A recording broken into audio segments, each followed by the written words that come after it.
غامدی جو ہم قرآن مجید پڑھتے ہیں تو ہمیں پتہ چلتا ہے کہ اللہ تعالیٰ ہم سے آسانی چاہتے ہیں، مشکل نہیں چاہتے۔ اور دوسری طرف علم و عقل کا بھی امتحان ہے، اور عقل کو استعمال کرنے پہ بڑا زور دیا گیا۔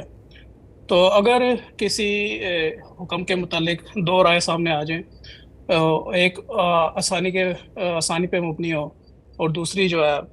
اس میں جو ہے نا بہت زیادہ معقول نظر آیا آپ کو، اور کبھی کبھی ایسا بھی ہوتا ہے کہ ایک رائے میں دونوں پہلو ہوتے ہیں، تو ہمارا ہدف کیا ہونا چاہیے اس معاملے میں؟ ٹھیک ہے جی، شکریہ۔ عام انسان اگر آسانی بھی تلاش کرتا ہے تو کوئی ایسی چیز نہیں۔ خود اللہ کے پیغمبر نے فرمایا ہے کہ الدین و یسر، میرا دین بہت آسان ہے، اور پورے دین کے بارے میں خود اللہ تعالیٰ نے ضمانت دی ہے کہ لا یکلف اللہ نفسا الا وسعہا،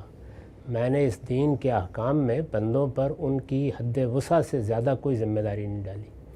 تو اس میں کوئی حرج کی بات نہیں۔ لیکن یہ عام لوگوں کے لیے ہے، اہل علم کو یہ طریقہ نہیں اختیار کرنا چاہیے، انہیں دلیل دیکھنی ہے۔ ہو سکتا ہے اس کا نتیجہ مشکل نکلے، ہو سکتا ہے اس کا نتیجہ آسان نکلے، تو انہیں تو بہرحال یہ دیکھنا ہے کہ دلیل کس کی مضبوط ہے، وہ اسی بنیاد پر فیصلہ کریں گے۔ جو آپ نے آسانی چاہتا ہے والی آیت پڑھی ہے، اس کا تعلق عبادات سے ہے، یعنی اللہ تعالیٰ عبادات کے معاملے میں چونکہ یہ انہی کا حق ہے، تو وہ کہتے ہیں کہ اس میں مشقت میں پسند نہیں کرتا، لہٰذا ذرا بھی مشقت ہو، مشقت سے مراد یہ نہیں کہ آپ کہیں کہ مجھے تو نماز پڑھنے میں مشقت ہے، یعنی اس میں جو غیر معتاد مشقت کہتے ہیں اس کو، عام معمول سے زیادہ مسئلہ ہو گیا،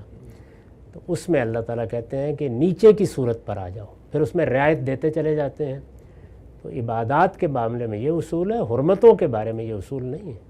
وہاں اصول یہ ہے کہ نہیں، جان پر بنے گی تو پھر حرمت علت میں بدلے گی، ورنہ نہیں بدلے گی۔ تو اس لیے ہر جگہ اس کا اطلاق نہ کریں، بحیثیت مجموعی عام آدمی کو دین میں آسان اگر وہ کوئی چیز محسوس کرتا ہے،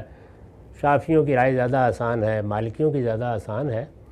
کوئی حرج نہیں ہے اس پہ قبول کر لیں۔ ہم لوگوں کے لیے یہ جائز نہیں ہے، ہمیں تو یہ دیکھنا ہے کہ دلیل کس کی مضبوط ہے۔